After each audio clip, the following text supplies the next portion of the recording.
Hello and welcome to Banking Frontiers Live. We are in midst of some very insightful marketing conversations today.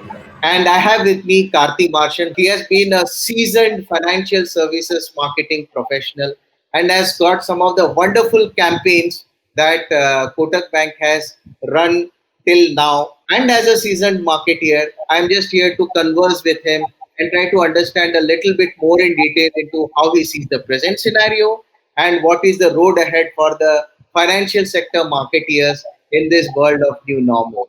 Hello, Karthi. Welcome to Banking Frontiers Live. Hi, Babu. Thank you very much for having me. It's a privilege to be on the Banking Frontiers platform. I look forward to what will hopefully be an educational conversation for me at the very least. And I hope I make it worth the while of the audience who makes the time to come and listen to us. Thank you very much. Thank you for being a part of this conversation and your support as always. A lot of services could not be delivered or sold to your customer during the times like this, especially when there is a reset or when there is a lack of physical commerce in many places due to lockdowns and things like that. At the same time, it is also essential for you as a marketeer, as a financial organization to keep engaging with your customer so that tomorrow when the clouds clear, you don't have to do another set of round or probably you don't have a fear of that customer moving to somewhere else. Sure. How do marketeers like you look at this challenge and what is the workaround for that? Financial services brands in general are somewhat privileged because the bulk of our products actually are vapor. They are delivered over the internet in some form or the other. So the bulk of them actually there's not been a problem whatsoever. The only thing actually, and particularly for Kotak as a brand, there were only two things that we were not able to do. One is to deliver your debit card to you if you opened a new bank account or if you ordered a debit or a credit card. It's a physical item and reaching it to you has been a problem to some or greater extent in different parts of the country due to the lockdown. That will only get solved when the lockdown opens up. Even that we have a solution for, which is we have in our product suite a virtual debit card. So you can download our app, and in the app there is a version of your debit card is sitting inside the app. So if for your e-commerce purchases, for example, you can just type in the debit card number, the CVV is on the back of it, the OTP anyway comes to your phone. So that's done. The other thing that we were not able to do previously was when you opened an account with us, we had to come and see your face and your house for KYC purposes. Thankfully, ahead of COVID, RBI released a circular and amended its requirements. Now we are able to do KYC via video, which is something we launched actually just last week. 2-3 days before, yes. We are able to do exactly like you and I are talking right now in a conversation exactly like this. I will ask you to show me your PAN card or your Aadhaar card or something like that. I will ask you to sign in front of me. I will take a picture of you, and it's all done. And you have a full functional, completely unrestricted bank account ready for your use in your app from the next minute itself, literally the next minute itself. One thing that may be required is that business segments like travel or many of the business segments are struggling, and there are many people who are not able to get their regular earnings thanks to the lockdown or whatever it is. Under such circumstances comes the empathy part which you have spoken about, Sure. where as an organization, probably there can be a financial services partner. You can probably have some empathy towards that people. Has there been any interesting strategy to work around these, cases and try to provide some additional support or communication or marketing to these organizations? So I'll like to share two examples. One which is current and one which is actually very old. In fact, in some ways, I think we predated the idea of the moratorium long ago in Kotak. So I'll talk about that first. This is probably almost 20 years ago. And so I was also not in Kotak at that time. But when I joined Kotak and I heard this kind of stories, I was really impressed and inspired. So we used to do a lot of lending, and we still do, in the fleet segment. So lending for trucks. Now, what we found what Kotak found at some point was that truck drivers or truck owners would have difficulty paying their EMIs during the rains, because during the rains goods were not moving as much because the products Absolutely. would get wet if they were not in an enclosed truck or whatever. So what Kotak did very innovatively for its time was it changed the EMI structure to a 9-month EMI structure. So there was a 3-month holiday. Today we call it a moratorium, but there was a 3-month holiday for the EMI itself, because we appreciated that you had no income. So we are not going to come to you for your EMI at that point. So naturally, the 12-month EMI rate would get broken down into 9 months. So the Wow. EMI would be slightly bigger, but this is more than a 20-year-old idea in Kotak itself. So imagine that we have been way ahead of our game. So necessity is the mother of innovation. Absolutely. Similarly, on 22nd or 23rd March, whenever we heard about the lockdown, our first thought was for our customers who have their salaried bank accounts with us. So companies that were running their payroll with us, we knew that most of those companies, the CFOs and the payroll people, would not be able to access their offices and be able to execute payroll efficiently. And people need their money, especially if they're going to be stuck at home. They definitely need their money. So we proactively reached out to many of these companies. We offered to hold their hand and to help them in every single way possible. In some cases, for example, what we ended up doing was we took their February month's payroll upload data, and we said if there is no change in your employee database, what we can do is, as an exception, we'll just take this data and upload it, and we'll pay your salary so that you don't have a problem, your employees don't have a problem. We will, of course, regularize as and when we need. In many other cases, we were able to do it over email, scanned signatures, etc., etc.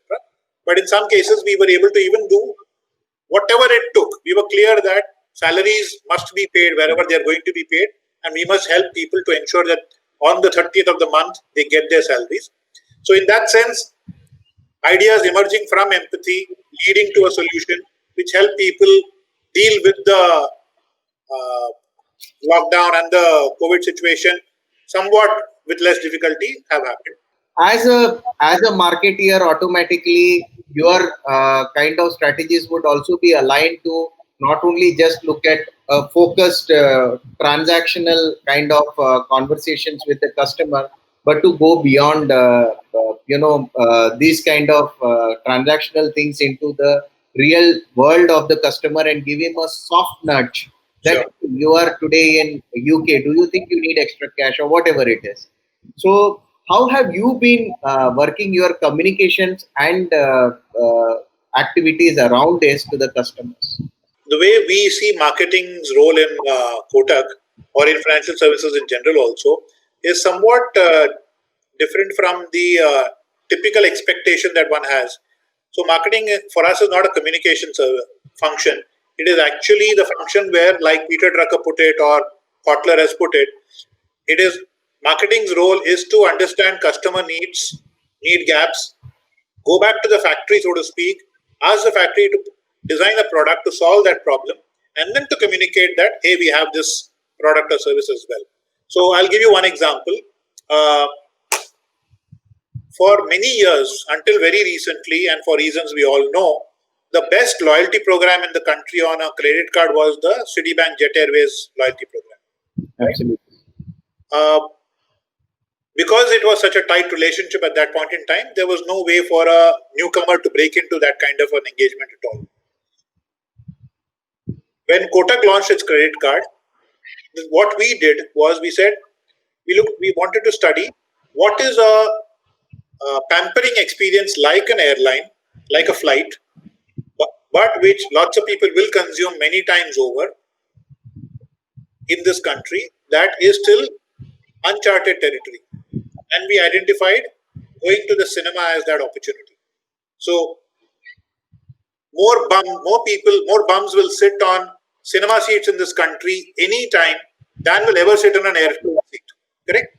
So based Agreed. on that insight, we launched a strategic partnership with PVR where you spend on your credit card and you get free movie tickets with no Correct. strings attached. Right? It is our most successful credit card program. The customers of that program are our best customers. They spend the maximum, they pay on time, their delinquency is the lowest, so our income is the best. All of that is happening. With the digital wave becoming stronger and stronger, with social distancing increasing today, Sure. What are the changes in the customer expectations that you see now?